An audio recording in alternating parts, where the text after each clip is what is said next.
को जय हिंद। जो बच्चे बिहार पुलिस कांस्टेबल की जो तैयारी कर रहे हैं सभी बच्चे, आज हम लोग की क्लास है जैन धर्म के बारे में पढ़ने वाले हैं। जैन धर्म के बारे में एक लेक्चर हो चुका है, ये सेकेंड लेक्चर है आपका जैन धर्म का। चलिए देखते हैं।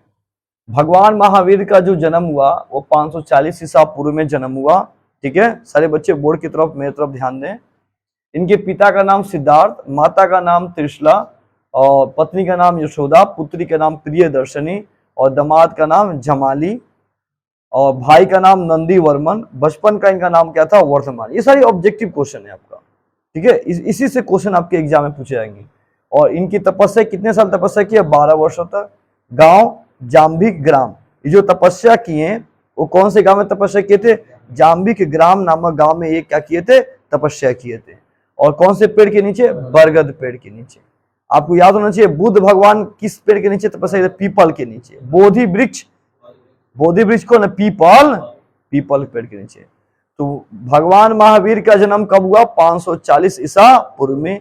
इनके पिता का नाम क्या था? सिद्धार्थ, माता का नाम त्रिशला, पत्नी का नाम यशोदा, बेटी का नाम प्रियदर्शनी, दामाद का नाम जमाली। ना जी, या तो हो ही गया। कितने सालों तक तपस्या किए थे? 12 वर्षों तक। और कितने साल की उम्र में घर को त्याग दिए थे? 30 वर्ष की उम्र में। 30 वर्ष की उम्र में घर को क्या किए थे? त्याग दिए थे। इनके जो बड़े भाई थे नंदी वर्मन, उनको इन्होंने क्या किया? उनसे परमिशन को लेकर और घर को त्याग दिया। और रासवाई इनके बचपन का नाम पूछा जाएगा तो वर्धाम। देखो यहाँ पे लिखा वर्धमान, कहेंगे वर्धा भी दे दिया तो वर्धमान। एनसीईआरटी के बुक से वर्धमान। ठीक है ना, ये चीज आपको ऑब्जेक्टिव क्वेश्चन आपका आ गया। और वर्धा, कहेंगे वर्धा भी दिया हुआ है। ठीक है, हाँ लिखना बाद में लास्ट में। ये किस पेड़ के नीचे इनको ज्ञान प्राप्त हुआ था? बरगद पेड़ के नीचे। कई बच्चे कंफ्यूज आते हैं। बुद्ध भगवान की जो उनको ज्ञान प्राप्ति हुई थी वो बोधि वृक्ष पीपल के पेड़ के नीचे। तो पीपल के पेड़ के नीचे ज्ञान प्राप्त हुआ था, इसलिए उसको नाम बोधि वृक्ष का नाम रख दिया। जो बौद्ध धर्म अपना उसको बोधि वृक्ष बोल दिया गया। ठीक है, कौन से गांव में इनको ज्ञान प्राप्त हुआ था? जाम्बिक नामक गांव में। ठीक है ना, ये हो गया आपका कॉन्सेप्ट आपका फाइनली। अब बात करते हैं कौन से नदी के तट पर ये गांव था?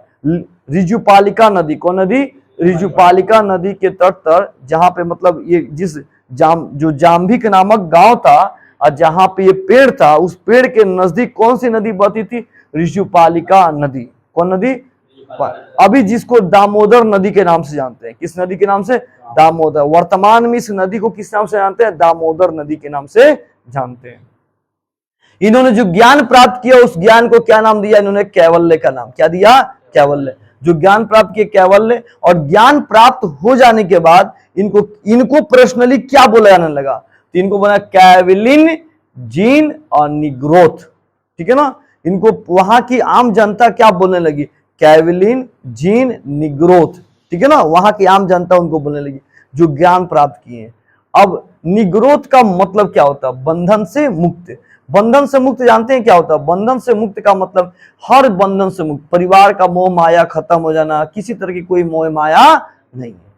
इनका पर्सनल उपदेश क्या था? इनका पर्सनल उपदेश था कि पूजा पाठ कर्म कांड में विश्वास नहीं करते थे। ये मूर्ति पूजा का विरोधी थे। मूर्ति पूजा का विरोधी थे। ये मूर्ति पूजा का पालन नहीं करते थे, उस पर इनको विश्वास नहीं था ये। ठीक है, थे हिंदू से, लेकिन उन्होंने क्या किया कि हिंदुत्व को क्या कि हिंदू धर्म को छोड़ के जैन धर्म को क्या किया? अपना लिया। तो इनको कौन सी नदी तक ज्ञान प्राप्त हुआ था? रिजुपालिका नदी। कहां पे नदी है? जाम्बिक नामक गांव में। और किस पेड़ के नीचे? बरगद पेड़ के नीचे ज्ञान प्राप्त हुआ। कितने साल तक तपस्या करने पे? 12 वर्षों की कठोर तपस्या करने के बाद इनको ज्ञान की प्राप्त हुआ। कितने साल की उम्र में घर को त्याग दिए थे? 30 वर्ष की उम्र में इन्होंने क्या किया? घर को त्याग दिया। ये कॉन्सेप्ट तैयार हो चुका होगा। और जाम्बिक जो गांव है आज के समय में कौन गांव है? हजारीबाग। क्या बोलते हैं? हजारीबाग के नाम से इसको बोला जाता है। क्लियर है? अब अगले टॉपिक में प्रवेश करते हैं। तो सर रुकिएगा, शुरू से नहीं स्टार्ट किया भाई। चलिए अब आगे देखते हैं नेक्स्ट टॉपिक। देखिए ये जो उपदेश दिए थे भगवान महावीर, सबसे पहले कहां उपदेश दिए थे? तो राजगीर में वितुलाचल पहाड़ी पर, जहां बराकर नदी बहती है, बराकर नदी के तट पे। यानी राजगीर याद करेंगे सीधे। राजगीर में इन्होंने सबसे पहला उपदेश दिया था। ठीक है, और इनकी जो भाषा थी वो कौन सी भाषा का यूज किए थे?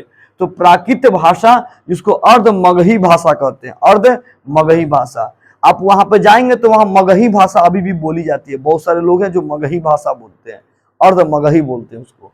अंतिम उपदेश कहाँ दिए थे? पावापुरी में। कहाँ दिए थे? पावापुरी में। इनका पहला भिक्षु, मतलब जब ये उपदेश दिए तो पहला इनका शिष्य कौन बना जो भिक्षुक बना? तो इनके दामाद जमाली, दामाद जमाली। और भिक्षुकी कौन थी? भिक्षुकी तो चंपा। कौन याद आएगा? चंपा, जो राजा दधिवाहन की क्या थी? बहन थी। दधिवाहन की कौन थी? बहन थी। इनकी मृत्यु कितने वर्ष में हो गई थी? 72 वर्ष की आयु में। मान्यता, ये ईश्वर की मान्यता नहीं करते थे, बट आत्मा की मान्यता करते थे, आत्मा में विश्वास करते थे, आत्मा में विश्वास करते। ये भगवान पे विश्वास नहीं करते थे, पूजा पाठ पे विश्वास नहीं करते, किसी तरह कर्म कांड पे विश्वास नहीं करते थे, ये भगवान को मानते ही नहीं थे। और ओनली वन ये क्या करते थे? ये क्या करते थे? ये आत्मा पे विश्वास करते थे, अपने आत्मा, जो आत्मा बोला उस पर ये विश्वास करते थे। ठीक है, घर का त्याग 30 वर्ष की आयु में, सबको पता है, क्लियर कॉन्सेप्ट है। चलिए थोड़ा सा यहाँ घुमा के लाइएगा, यहाँ तो ओके।